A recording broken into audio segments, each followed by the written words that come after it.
Сәлем баршаңызға, құрметті көрермендер. Бүгін біз сіздермен мынандай дәмді жұмсақ шарлотка пирогын әзірлейтін боламыз.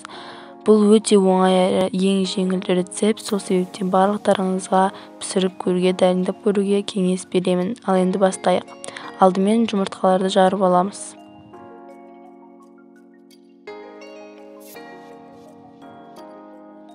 Содан соң оның үстіне құм шекерді қосамыз.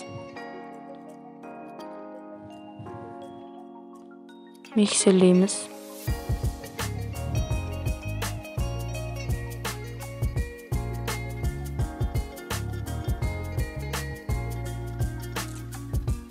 Сары майды ерітеміз. Содан соң ерітілген сары майды біздің араластырылған жұмыртқамыз бен шекерімізге қосамыз. Қамырымыз осындай ақ болуы қажет. Содан соң оның үстіне ұн қосамыз. Тағы да араластырамыз.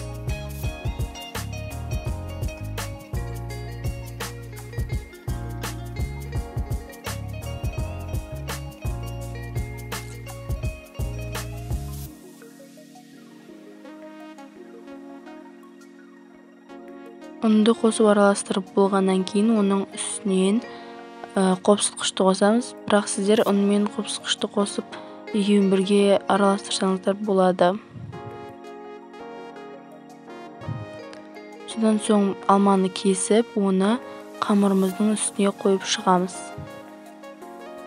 Видеодағыдай қылып қойсаңыздар әдемі шығады.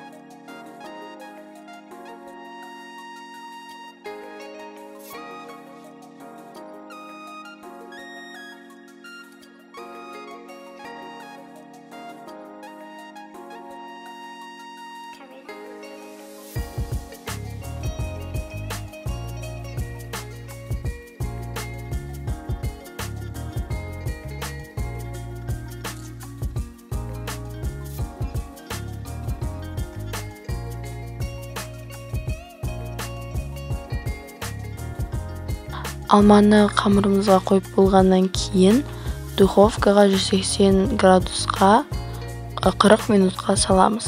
Содан соң осындай бізде керемет шарлотка пирогымыз дайын болды. Өте дәмді, жұмсақ, нәзік болып шықты. Міндетті түрде дайындап көріңіздер. Барлықтарыңызға кеңес беремін. Қамыры өте жұмсақ болды. Барлықтарыңыз видеоға лайк басып, тіркелуді ұмытып кетпеңіздер. Келесі кездескенше сау болыңыздар.